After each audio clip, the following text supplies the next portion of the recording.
Thanks, Eric. Thanks, Julia. Nice to meet you. Let me do let's say, the proper introduction regarding to myself.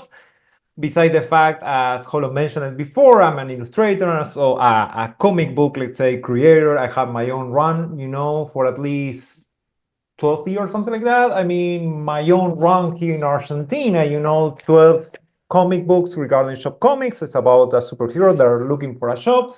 So I've been doing that for quite a long time. For me, it's a really honor to meet you. When Ariel or Holo told me about the chance to meet you, I didn't think twice. Plus, also, Holo used to work with me in a software factory, really famous software factory. We don't need to mention it. However, it's the way that we met back in the day. So, anyway, thanks for your time. As I was saying, I've been a great admirer of your work, particularly you have been involved, and we're going to talk about it. Gargoyle, Chip and Dale, Beetlejuice, I mean, Darwin Duck, G.I. Joe Extreme. I'm a G.I. Joe collector even myself, though. Over there are G.I. Joe collections even more. So let's start with the elephant in the room. It's like people in Latam, particularly, I would say, as you know, from your dad, Eric, that was right here in Argentina, X-Men, the animated series, also such as Batman, the animated series, and then Spy, and so on, were an entry point in comic books back in the days. We are talking about to a pre-internet era, So how was your first approach about, let's say, going with the mutants, considering all the vast lore, considering the lack of technology? Let's go for that. Funny you should bring that up. I'm an old timer, so I know what you mean. Yeah. So it's hard to explain to people, but when I was hired to be the showrunner to develop the X-Men show in 1992 in February, the person that asked me to hire me didn't know it, but I'd never read an X-Men book. Really? No. So he said, tomorrow you meet Stan Lee and all the people from Marvel and all of the executives, and we're going to go and we're going to make this show, and you just keep quiet. And what it is, the gentleman, I'd worked before on other shows. For a year, I worked for him and his boss, Margaret Lesh, who ran Fox. I ran a season of Beetlejuice for him. Yeah. So I worked for about 2 years for the people that ended up hiring me for Beetlejuice, for X-Men. So I got hired, and of course, my wife as well, who wrote for me on the show, because because they thought we had the best writing style, tone, focus. Right. He thought we'd fit best for X-Men, not because we knew that we had to read the books very fast. So we were talking about 40 years of lore in order to get. Yeah, exactly. All those stories we didn't read all the stories. Totally, but I guess that the main story arc. Yeah. I want to jump in here that on the art side, when you got that call to go in the next day for what became the first meeting for X-Men, Will Mineo on the art side, on the producer side, and Larry Houston on the art side, they were fanboys from the beginning. They knew the books intimately. So going back to 1992 technology, Larry Houston took what was it, a game? There was a reference book called the Marvel Universe, and it had all the characters listed with their powers and their backgrounds. He black and white Xeroxed that and mailed it over to me so I could have a background in learning the stories very quickly. Because the comic book stores didn't have all the wonderful old issues back then. There was no internet, so you couldn't go on Marvel and say, Marvel, tell me, internet, tell me about the X-Men. Particularly, as you would say, the X-Men, that are kind of a soap opera in a sort of way, No, that's exactly the characters are the most important thing. Yeah, you stay with them, and they evolved. And the first thing they told Bob Harris, a wonderful man from Marvel, the editor at Marvel Comics in New York, who was separate from this, but who looked over our shoulder when we did the show. He said, "Eric, don't worry about being true to the comics, because there's been 30 years of them. There have been 29 different X-Men over the 30 years. they've gone in all sorts of different directions. They've gotten good, they've gone bad, they liked each other, they didn't like each killed, other. they married, they get Yeah. divorced. It's such a soap opera. He says, pick what you need to make your show the best it can be. Don't worry about being well, Continuity. Beast was never like that, or that's a side of Wolverine we haven't seen before. He just said, do what you think's best for the characters, and we trust you. And the picking of the team, if we Yeah. can get into that for a moment, the team that to me became the iconic X-Men team that translated into the live action movies, and again, you know, the kind of those characters, that was a decision that had to be made. That first couple days, everyone said, okay, who do we pick? Who do we pick? And from the writer's side, the animator, artists love to draw them all. But from the writer's side, we just said, what we need to tell the best stories is have 8 very, very, very the core characters, different. you know, sort The of core way. characters, we need them all to be as different from each other as possible, so Totally. that we don't have Wolverine and Cable and Colossus and Thunderbird. You don't have 6 big guys growling at each other. We want very different. So Beast is very different from Jubilee. He's very different from Totally. Rogue. Who's very Even different. Gambit, that is kind of an Gambit, outsider. he's brand new. And then, as the fans may know, we put in more so that we could kill him in the first story. About that, okay, credit Margaret Lesh, president of Fox Kids, Yeah, and they let us. understood In what you were America in doing. 1992, nobody in kids television had ever been allowed. No, I They killed also I their- remember hearing the Here. stories, for example, with the Teenage Mutant Ninja Turtles, that they have these weapons, you know, like swords, nunchucks, and all that. They didn't do anything with that Yeah. stuff. So The rules. n- rules. yeah, We also need considering to- those rules. I mean, and also the time that we are currently living on. I mean, we're talking about intolerance, religion stuff, prejudice, racism. You know, how was dealing with that, considering it was a Saturday morning cartoon, you know? There were kind of concerns of Barry that would say, hey, we're talking about a minority that's going to be discriminated and fighting for that. So how was that kind of approach, you know, that now that you just mentioned it? 30 years later, Amazing. it amazes us that, again, I keep That you saying her did. name, but Margaret Lesh, president of Fox Kids, she understood the books and had been trying to get a show on the air when she became president of Fox Kids, and said, I'm going to make an X-Men series. She had worked at Fox, at Marvel, Marvel Studios, Marvel Productions, and then came over to Fox Kids as the president and said, we're making an X-Men show. We're going to do it right. We're not going to hold back. And so she gave us the gift of allowing us to make the show, the TV show for kids, as adult as the comics had become. Because the comics in 92 were already pretty fierce, pretty intense, very adult, very violent. It was the 90s. I mean, Yeah. everyone was angry, fighting something. So yeah, extremes everywhere. The other person, a couple people who deserve real credit, you never hear it very often, but Fox Kids had a broadcast standards and practices person, A censor.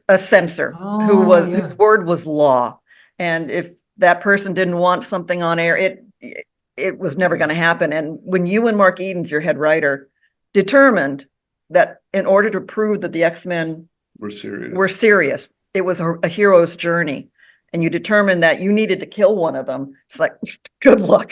She didn't believe we Didn't could. believe it. But this wonderful woman, Avery Coburn, who was our censor, because there are other ones. Each network had 3 or 4, and we got assigned the best one. She liked and understood the books. Again, someone that says, okay, I understand why you're doing this. She trusted us. She said, I have these long list of rules. He has to die off screen. You're not showing it to be gratuitous or to enjoy that he's being killed. Right. It's all about the grief of his family and losing him. Mhm. All that was fine. That was good for us. That's the story we want to tell. But then she trusted us to draw it, to write it and draw it that way, in a respectful way. So luckily she was there all all 5 years. She was our censor But a quick reminder that you were only hired, I say only, for 13 episodes for one season. as the showrunner. Just and one each of us- season. That was Yes. it. Yeah, we all let go. we all said And goodbye. even more, you just kill a character in the first episode. You know, it's like, Yeah. okay, now we're gonna kill a character here. Yeah. Wow. So because there was so little confidence in the folks at Fox Kids above Margaret Lesh, she put her job on the line to get those 13 episodes. And if the show hadn't been a hit, Yeah. she was going to be pushed out. Most people thought it was too adult and too serious and too intense that children wouldn't want to watch it, and so that's why the entire creative staff was let go after we wrote and drew the first 13. We went on to other jobs and hoping maybe it will be They successful. will call you back. And they'll call us back. And they did, and most of us could come back, but some couldn't because they were committed Right. elsewhere. Mm-hmm. Yeah, you just were working on another thing. But however, and this is for you, Julia, that you just mentioned that you were working, with Margaret, with all those great people. What are your fondest memory? Because in several interviews, I know that One Man's Worth is one of your favorite episodes. Correct me if I'm wrong. You know that. Oh, is one minute. all Oh my goodness. Oh my goodness. Okay. There you This go. is, This is That's the mentioned favorite. here. I mean, and look at this. I have this yeah. Bible over here, The Age of Apocalypse, one of my favorite story arcs, you know. Funny you should mention it. know. Funny you should mention it. Okay. Now we can cheer with that. So this is a very good story. It's very involved. It's an And let me amazing story. Let me So- give the wifely pride here about the Please backstory. go for it. For folks who are X-Men the animated fans who can remember a two-parter called One Man's Worth that I believe was fourth season. I should have About number 50, something like Okay. that. So your job as the story editor showrunner was to Many of my choose thoughts. Choose the stories. what each episode was going to be, what each story was going to be. And sometimes once the show got running, you were sort of granted the chance to do the Phoenix Saga and the Dark Phoenix, which meant those episodes were kind of taken care of. Those stories were already crafted. Yeah. But then coming up with original stuff for the show that Is the harder part because there are thousands Right. of stories. We can tell which 13 each year are we going to choose. And so once we decided on a story and everyone, Marvel and Fox all said, yes, a good idea. We have many, many talented friends that are good writers. They can write the scripts. The artists are wonderful. But deciding which stories was always the hardest part of my job. And so once in a while, an idea would come to us, oh, that's perfect. And we're in our bedroom, this is in December. And I'm just, wait a minute. I love It's a Wonderful Life. the movie. It's a Wonderful Life, Yeah. with James Stewart. There's a Star Trek episode, City on the Edge of Forever, where, so these two stories both say, what is the difference of one person's worth to the world? And one person can change everything. And they go back and show what would happen if they hadn't lived. So I thought, oh, we'll do that with the X-Men. It's perfect. What if Xavier were killed when he was younger and the X-Men never happened? And what would And particularly using Bishop and Fitzroy and all those 90s characters that really rock, honestly. It was like... So we had this idea. You had this idea. I had this idea. And then Bob Harris, a wonderful writer named Richard Mueller, who signed to him, he wrote up the basic story outline for us for the two parts. And so we showed that to everyone and showed it to people at Marvel. And Bob Harris, who was out here visiting from the comic book side, said, that's a great idea. I'm going to talk to my people that maybe we could do something like that too. So as we wrote and drew One Man's Worth, he started talking to his comic book writers. Unbelievable. Let's do something like that, but let's make it like 6 different comic book lines. Yeah. And let's call it Age of Apocalypse. So we were able, it was making us feel very good to create a story, an idea that then the comic books made. And it was a big bet for the comic industry. We were talking about canceling, the current runs, starting like this alternative character. What's going on, Yeah. That was really something that I would say, I don't know if any kind of company nowadays, it will do this kind of bet with the characters, Yeah, very brave on their part. And Go ahead. TV animation can go either real fast or real slow, depending on what complications arise. So the 2-part episode, One Man's Worth, took nearly 11. So it took a long time. Took months and months and months because time travel makes people crazy because they try to figure out the logic. But if this happens, then this would have to happen. Then this would have to happen, and that would change. So we spent a lot of time refining and revising the story. Right. And while we were doing that, Marvel was starting to do artwork for Age of Apocalypse, as they were starting to do them. So Larry Houston, our wonderful producer, director, artist, contacted them and said, "Hey, can I see some of those designs that you're making for the books are going to come out in a year? Maybe we could kind of connect." And so they sent some designs, and we used 3 or 4 of their designs from Age of Apocalypse in our story as it was being produced. So it was kind of this. So some folks think Age of Apocalypse came first, and One Man's Worth was the kiddie version of those stories. But it's the other way. It's the other way. It's the other way around. 30 years later, I find out that it's the other way around. The thing that things are blowing up, people are flying in the sky, and magic stuff's happening. But the fact that there's room in this story for what is the heart of the story. Pardon me. And it is the fact that we see Storm and Wolverine in love, married. The one time he's married, you can actually see the wedding bands, in that hellscape without Xavier. And the fact that the two of them have to make the decision to sacrifice themselves, their love, if they're going to save the world. And just that closing sequence, where he, I think he says, "It was good, darling," and she says, "It was the best, tough guy," and they hug. That was one of the most amazing lines of the series. It's unbelievable. And the fact that we're watching this as it comes back and we see it played, and we go, why couldn't we have played with that relationship earlier in the series? Why didn't we figure that out early? Those two, and even the modern day framing story where they're having a picnic, they're sitting and talking before the time changes. Yeah. They're sitting and being nice and flirting a little bit. Yeah. And the two actors really have chemistry. Like, we need to find out.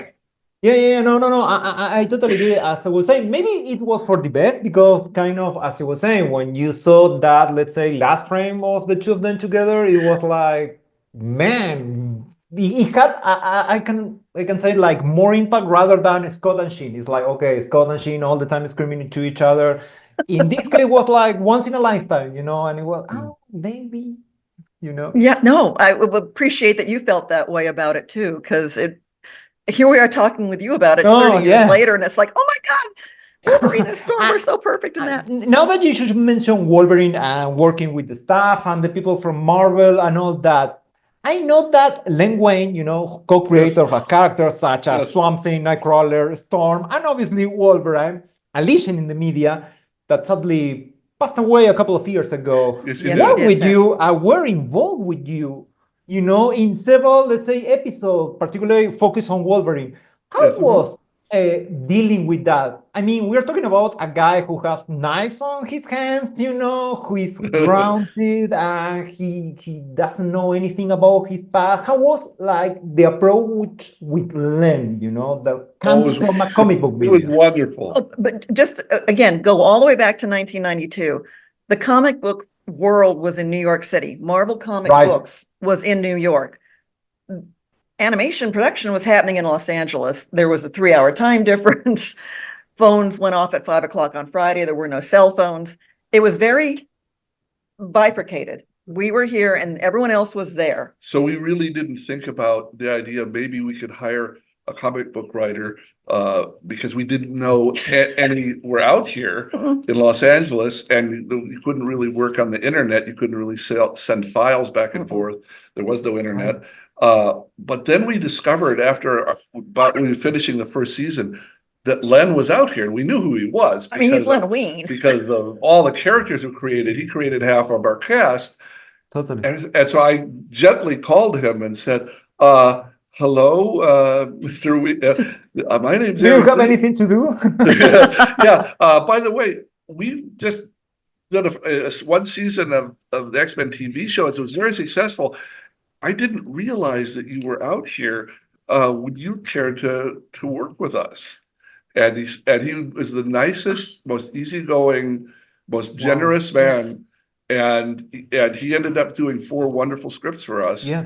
And it was a joy getting to, even more, it was a joy getting to know him and his wife. Yes, Christine Vallada, just Yeah. a wonderful couple, wonderful people. He was an amazing man. He really was. And he earned And did he have some sort of, let's say, concerns regarding is your own, let's say, not your character, but it's kind of your character. I know that it's Marvel property, but maybe we would say, hey, Wolverine is not going to say this or it's not going to say that, rather go this way. We have a funny joke about that because he was very understanding. He said, look, it's your show. You need to do what you need to do. I'll tell you if I think something's way out of bounds, but I'm not here to try to protect anything that I did in the 70s. It's, you need to do what you need. But he was in a meeting with our boss, our wonderful, Margaret was the president of Fox. Her right-hand man, Sidney Iwanter, was the one that was hands-on working with all those shows. Batman, Spider-Man, X-Men, The Tick, Beetlejuice, all those. He was our immediate boss. Every line, there was some note about from him, and he drives you crazy. Wonderful man. Anyway, he was in a meeting with Len. He decided, since it's Len Wein, I'm going to talk to him about the script he just wrote, the Wolverine script he just wrote. And evidently Len tells us to tell the story and laugh. Sidney got to a line and said, oh my God, Wolverine wouldn't say that. There you go. And Len just sitting there quietly, he said, Sidney, I really think he would. and Sidney suddenly goes, oh my God, I'm talking to Len. Of course he would. And in the history of Sidney Iwanter, that's the one time he backed down. The one time he backed down is, oh God, you're right. Of course you're right. So, technically, it's the father of the creature, so it's like. Yeah. Oh, and there's a fun moment. We will be the first to admit season 5 for X-Men the Animated Series. The last one. 11 episodes was an afterthought. The budget was slashed. They cut the budget in half, and so I remember the last episode that were produced on Korea or something like that. That kind of different animation.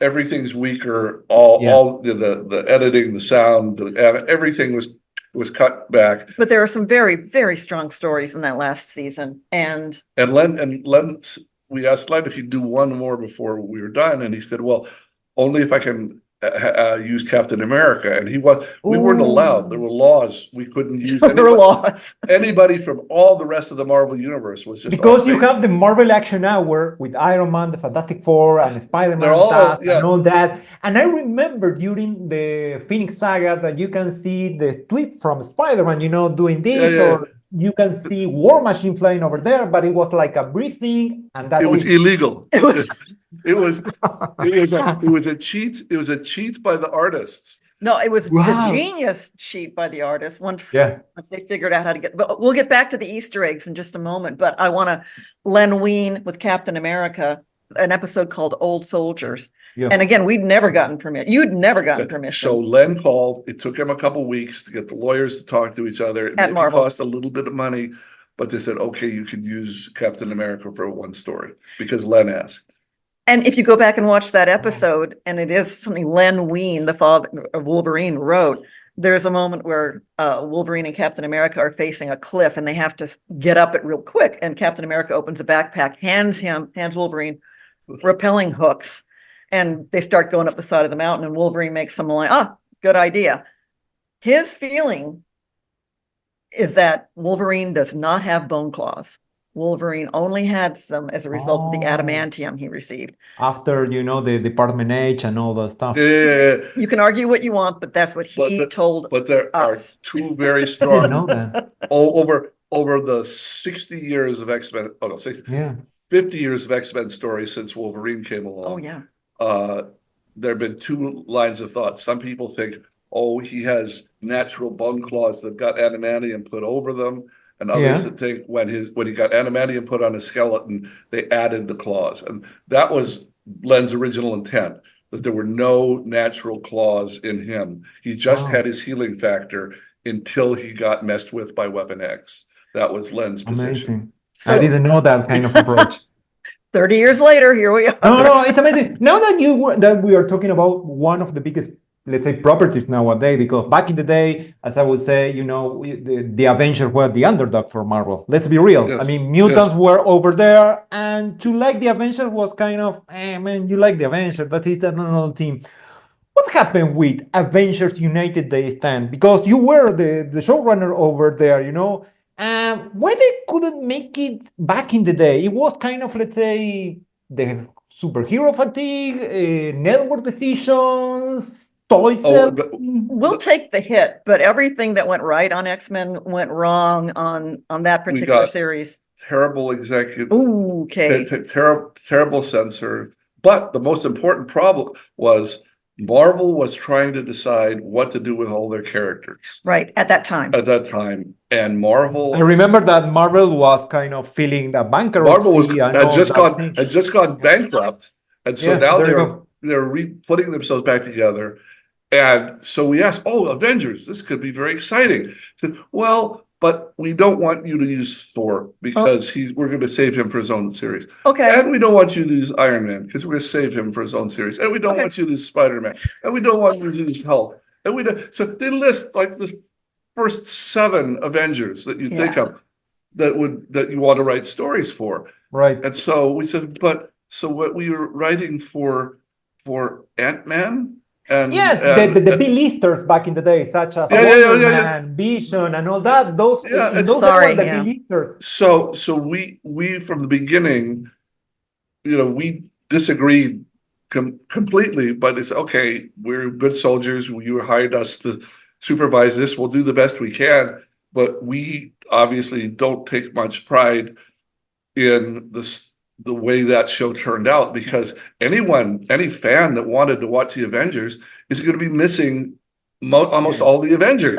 The roll call is like the Justice League. You have the 7, greatest ones. So here it is. I need, those characters. Yeah. So those more back in the days that were not kind of, let's say, having a lot of exposition rather than nowadays. There are wonderful shows where everything goes right, and there are struggles where everything goes wrong, and that was one of the struggles. And we're being very candid. And we have to take the good with the bad and the praise with the condemnation, but we can't defend that show. It's not very good. All right, no, I just rewatched it like last year on Disney Plus, and it was like I need to rewatch, and I rewatched even the Silver Surfer show and all that, and I remember it was like, the Silver Surfer was kind of this Kirby show, let's say, in a sort of way, because of the look and feel, but I saw the Avengers, was like, this is not good, to be honest. I'm sorry for that, but it was like, man, this is, but let's go to the nice, let's say, to the nicest memories, like we were talking about the 25th anniversary with the X-Men, the recent release of X-Men 97, this year, this revival. Did you imagine ever that this is going to happen with you guys? I mean, back when you were putting together everything? Okay. Back in like 2015, 2016, I said to Eric, no one is remembering X-Men out there. There was no studio support, because the rights had been sold off piecemeal back when the series ended. So I was poking him, and he crafted what I consider the definitive oral history of the making of X-Men previously on X-Men. Interviewed everybody that worked on it. So this came out in 2017, and that allowed us entree to start going to conventions and festivals, which we had not been doing, and discovering there is a world of fan base out there who love the X-Men. We didn't know. All over the world, there are people that grew up on the X-Men, and it was their That's favorite show. the main thing that we were saying back when we started the conversation. I mean, for a lot of people, it was an entry point for a lot of comic book characters that you now see every day, I don't know, in T-shirts, whatever. Yes. But back then, it was not something that it was like kind of easy or even more just to go to comic stores or something. And so all fans would always ask us in 2017, 18, 19, 20, they'd ask us for 4 or 5 years as we go to the Comic-Cons, are they going to do a remake, or they're going to do a new show, and we said, well, we have no control over that. Yeah. That's a very expensive process, and the rights are not, separated. We'll see one day, maybe, but then as soon as Disney bought Fox in about 2018, 2019, Kind of. we said we know that they're planning to do something. We didn't know what. We didn't know what. We didn't know we, what. we just knew that they valued it so much that one day someone was going to do something. We weren't confident it was going to be successful. Most remakes and redos don't turn out very well. And so when we got the call from Marvel saying, not only are we doing a new show, X-Men 97, but we also love the old show and respect it, that it's going to be a continuation of the old show. Not a rethinking, not Did you have the chance to watch it? I guess that yes. Oh, yes. Oh, and it's amazing. We actually are. We did a little bit of work with on Larry the new show. with Larry Houston. Oh, really? And Larry too. Yeah, consultant. We are consulting producers. Our names are on the end credit of every episode. So I didn't check it out. I'm going to rewatch Please it do. to check it out. yeah, Amazing. we're at the end credit, and we have seen every storyboard. We've read every script. They were very gracious in including us in that. But all credit to the team of the folks on X-Men 97 for my gosh, the amazing. We were stunned because you don't know how it's going to play out. No.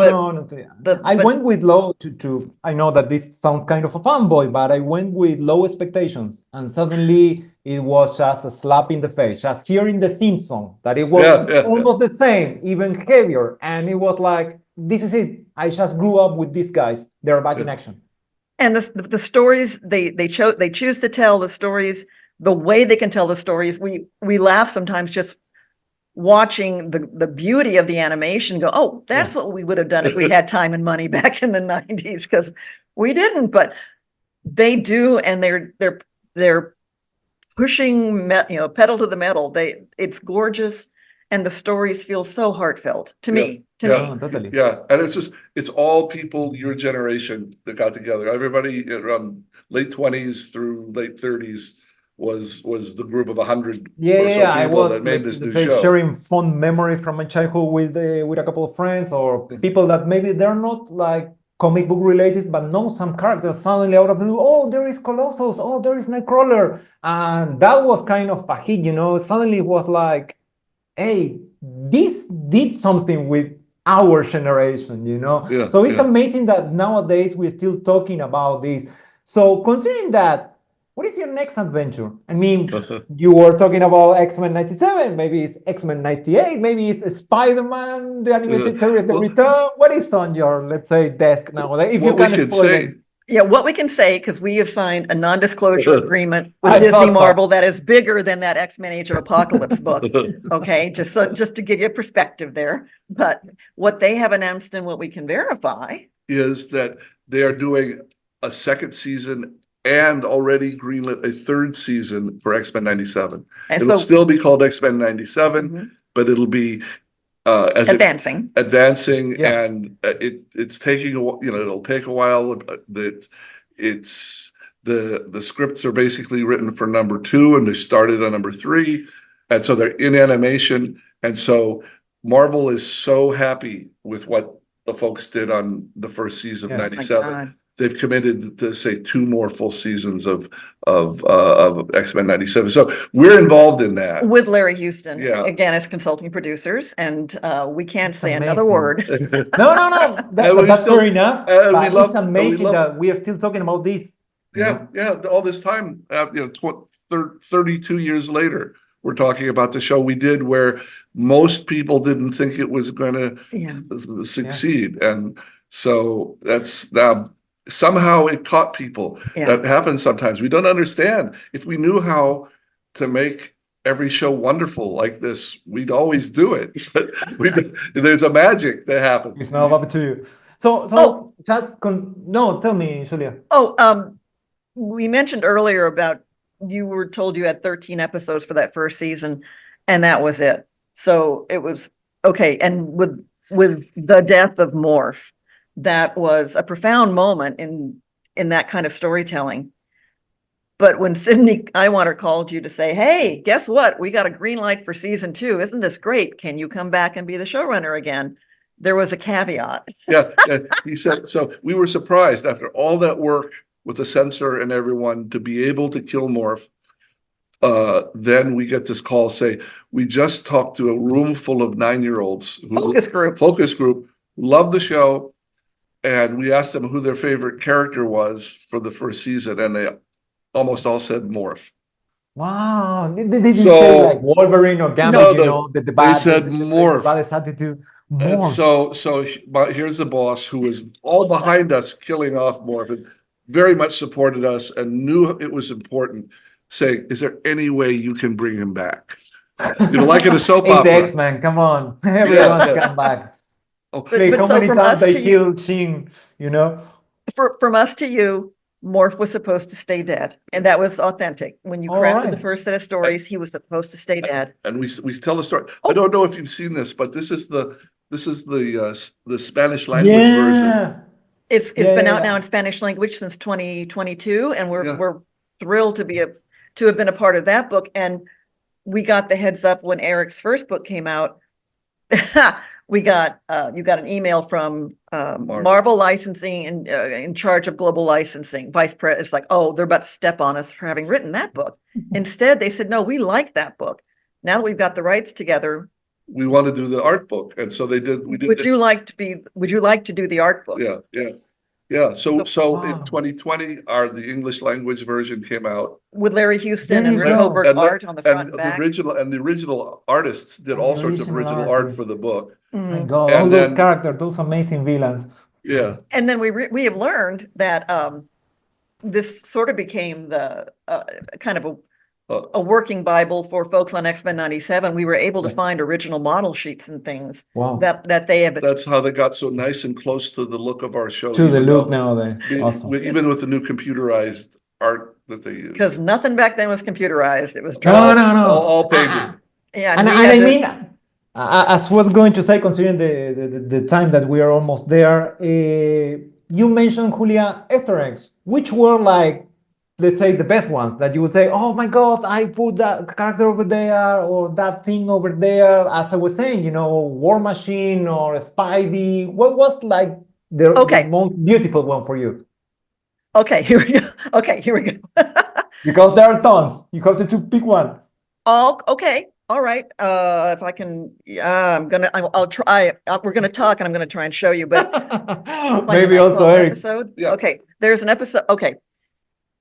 The truth of the matter is, very early on, Larry Houston, because he was a big comic book reader and fan, as was Will Mineo, he had put in a mini cameo, just a cameo of Spider-Man in one of the first episodes, just swinging through, because, as he said, if you were reading a book back in the day, you might see, Thor flying through with his hammer, and it would say, hey, something from the roof to roof. Yeah, you want to know what Thor's up to? Go read, books XYZ. So he puts that in, and then he gets legal comes down on him and says, you can't do that. And he goes, but it's a Marvel character. This is a Marvel character. No. We don't have. Oh yeah, right here. You can't do that. You're not allowed. Then there was it Slave Island in the first episode of The Cure? In one of the very first season episodes. Oh, yeah. Slave Island. Slave Island. He put in Kenosha. So we wrote in Mutant 1, Mutant 2, Mutant 3, Mutant 4. Because they just needed like 30 mutants in the background that were enslaved. And so instead of just drawing something new, he pulled all sorts of real Marvel characters out of the books. But he called them Mutant 1, Mutant 2, Mutant 3, Mutant 4, and it got not by the code name. Not by the code name. Exactly. And so nobody stopped him. Now here we go. Is this the one you want? This is from the episode called Nightcrawler. And if you can kind of see in when they're in the lodge, in the ski lodge, there is the character Voodoo, which was Larry Houston nod. Yeah, then there's Mary Jane from Spider-Man drinking some cocoa out of a Spider-Man mug with a spider sweater. And then there's Cleo and Doctor Strange in the background. And those are just I love that, because I think it's the most crowded. It's amazing, really. But that's there you go. Talk about a shared universe. There you go. I think when we wrote this book, looking back, I think Doctor Strange may be the most recurring cameo They because snuck him in 5 or 6 different in different outfits. He was at a wedding. he was in various places. he was in the hospital. He is a doctor, but so just one of those fun, because it was never called out. Right. When creative adults are having fun with their work, it just makes it better. Yeah. No, totally. On my end, it would be, as you mentioned, the Genosha Island, watching Sunfire, like working with his can, melting something. It was like, what is he doing? But that's on fire. No, it was that kind of stuff, and it made it so much richer that if you were a fan of the books watching the show, did I just see that? Did you just catch that? And that became the kids' water cooler chat that Monday morning on the playground. Who is that guy? Who is that character? Yeah. What he's going to do? Yeah, that again, all credit to Larry Houston for kind of figuring out that workaround that served all 5 seasons of the show. And now it's not even looking at Easter eggs on X-Men 97. Yeah. It's just like, oh my God, they've got everybody. Yeah, everybody so now everywhere. it's everybody over there. So again, this what you're going to say, Julia? Sorry. One more Easter egg story Please, that I for love me. it. It's up to Ariel, and the team over there that is going to, let's say, hey, do something and cut it out. So for me, All right, that's it. here we go. For it. In the first in X-Men the animated series, Beast is civil disobedience, and he is in jail waiting for his trial. And he's reading various books throughout the time we cut to him in different episodes. And one of the books he's reading is Animal Farm. And this is a personal kind of, we wanted to make them, okay, it's Beast, he's reading Animal Farm. So Which is a little bit of a funny joke to Yeah. say. But there is a history there for me, because in the 9th grade, when I was 13, I was sitting next to the smartest kid in school during our physical education, our gym class. We just played football or whatever, and we were tired, and Charles Friedman is reading Animal Farm.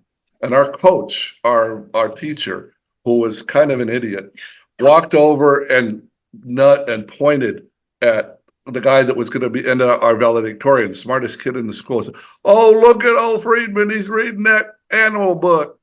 And he thought it was a child's book of animal pictures. And so Coach made fun of him, and I remembered that.